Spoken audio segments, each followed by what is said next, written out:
it is technically a Suzuki Jimny. They asked so many questions about these. They are super complicated. And all these things will be racing for the full weekend.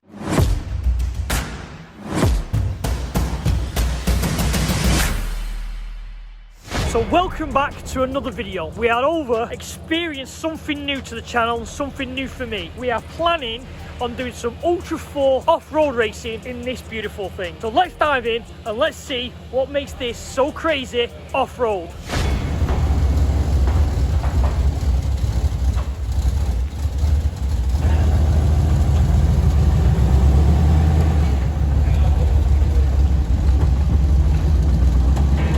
So they've opened the bonnet so we can have a quick look around. Never done anything like this, so I'll try and point out some bits that I've picked up on. The engine is classed as an LM7.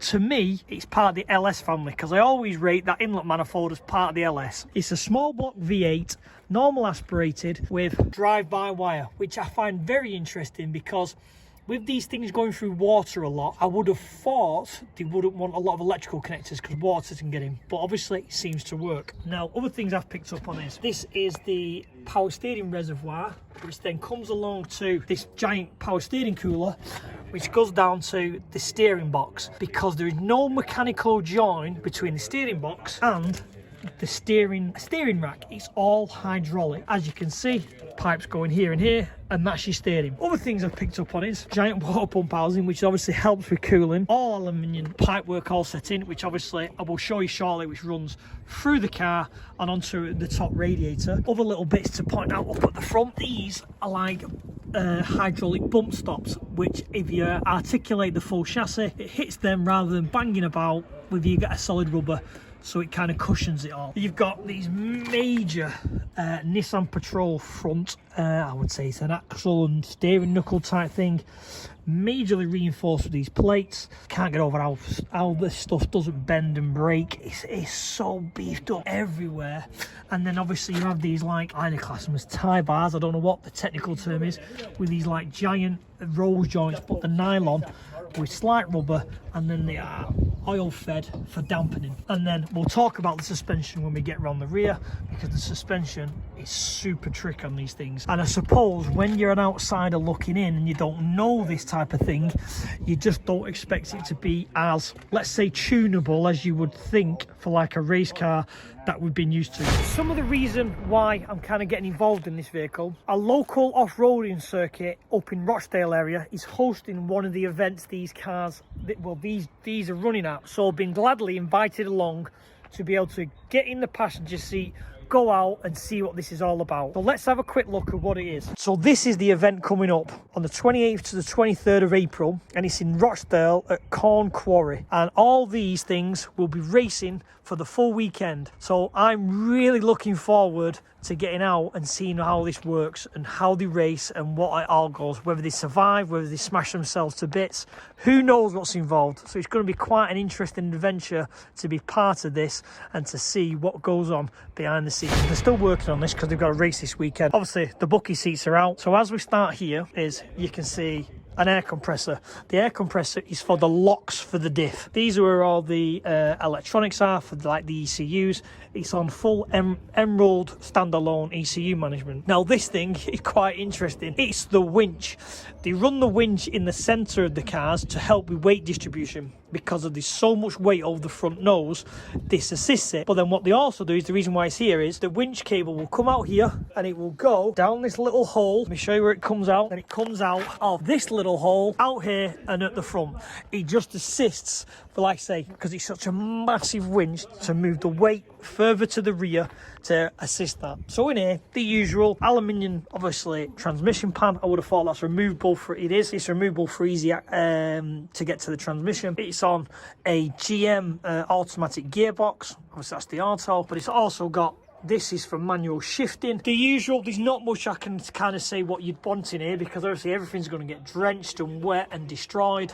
The cage doesn't technically run inside other than the back rollover hoop.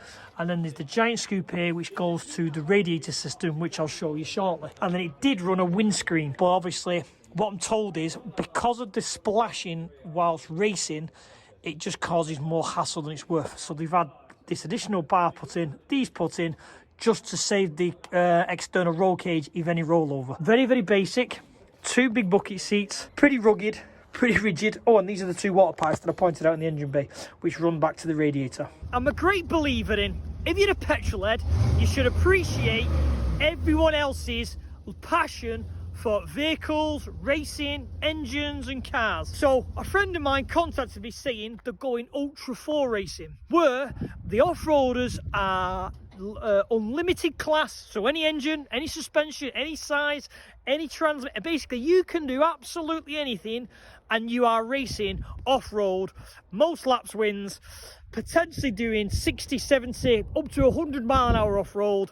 When someone tells you that, you've got to come and have a look and you've got to get involved. If anyone remembers watching Top Gear and King of the Hammers, this is very much like that. They do like an 8-hour endurance race where these things will just go round and round on off-road circuit, which is potentially can be 8 miles long, 3 mile long, and they will just race on a grid start like a normal track day, and basically the most laps wins, to the point of if the cars at the rear are the slow ones, because obviously the faster at the front, you're allowed to nudge, bump, and sometimes they're telling me that sometimes if someone's stuck, they've been known to basically, I want to say drive over them, but you kind of understand that there is no real limits of the off-road thing. It's where anything goes, you can rub and it's racing. We've climbed on one of the giant wheels to have a look on the roof, and as you can see, full kind of cross brace which goes into a vent which then feeds the radiator, but also in front of this, which you can't see, I'll see if I can dip this down into there, there's a transmission cooler just in front. So it's got a transmission cooler and the radiator. Looking further back, which again I'm trying to just work around, the fire extinguishers, which are on quick pull clamps, which literally you pull a pin out and the fire extinguisher's off. Fingers crossed you don't need them, but obviously it has to have them. Giant spare wheel, decent fuel cell with obviously all the sender and all the little additional lines in and out. Many lights, because I'm told the more lights the better, because if you're stuck in a mud or you're stuck somewhere, at least people can see you. So that's why there's going to be so many lights. So as you can see, it is technically a Suzuki Jimny, which again, not a lot left of it. From what I can gather, what's left from the Suzuki Jimny is literally there to there. The rest is all been added on and customed and stretched and raised, all for this off-road racing. The Ultra 4 racing, as I think I said in the beginning, is unlimited. So this thing could have technically anything it wanted to it.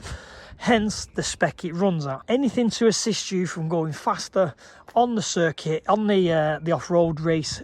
This is basically what it's all about. Again, full out to external roll cage. I still can't get my head around how this thing can do 70, 80 mile an hour off-road on a sandy or muddy surface. This is going to be phenomenal fun when this is out.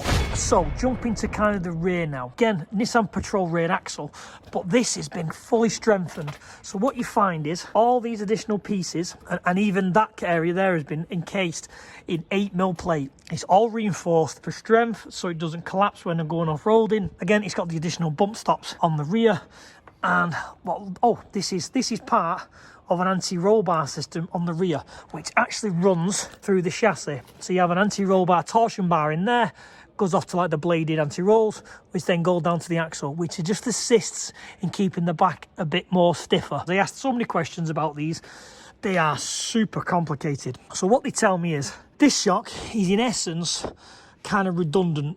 It is literally there for a spring, because all the work is done with this one, and the reason why it has all these additional tubes and sections is so it works at different levels of oil. So as the piston comes up inside, it might work from there to there, might be this bar, and there to there's that bar, and then there's additional bar here which has got then another one for, there's one around the back and you can see it through there, which is when the travel goes downwards. There's additional bars which canisters which come off for cooling, and everything is fully adjustable.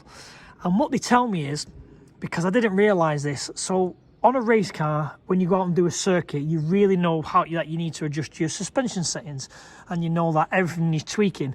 And I would have thought with the surfaces that these guys race on, there wouldn't be much adjustment, but they tell me that this is the key to winning the race, because all I can relate to is when you see the Dakar racing vans and trucks racing around the Dakar and desert, where the body looks completely level, but the suspension's travelling up and down as quick as humanly possible. That is basically due to this type of suspension setup, where it has the additional cylinders and runs to keep everything under control.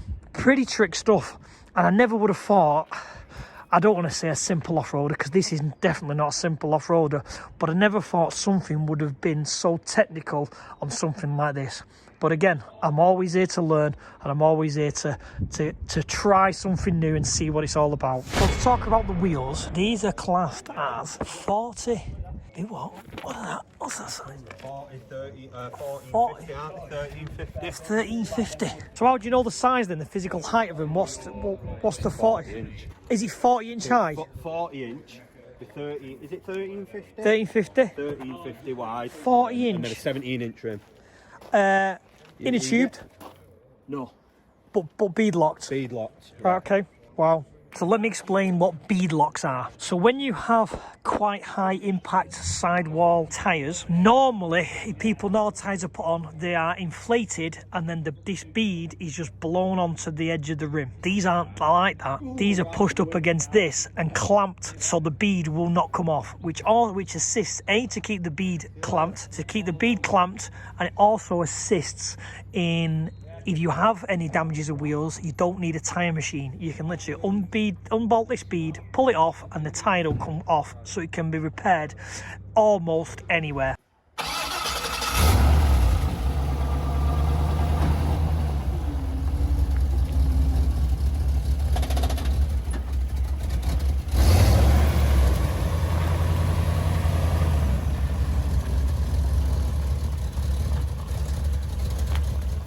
I'm going to sign this video off. It's going to be an experience to get out in this thing and see what it's all about, because as a petrol head, I think you'll appreciate, I love anything with an engine, anything that's different, anything that's racing. I want to get in and I want to be involved in. So this thing is next, and something to tick off the bucket list. So keep watching, because we'll be able to film this race and we'll hopefully be in that passenger seat getting covered in mud. So I'm looking forward to it. So keep watching, and I'll see everybody on the next video.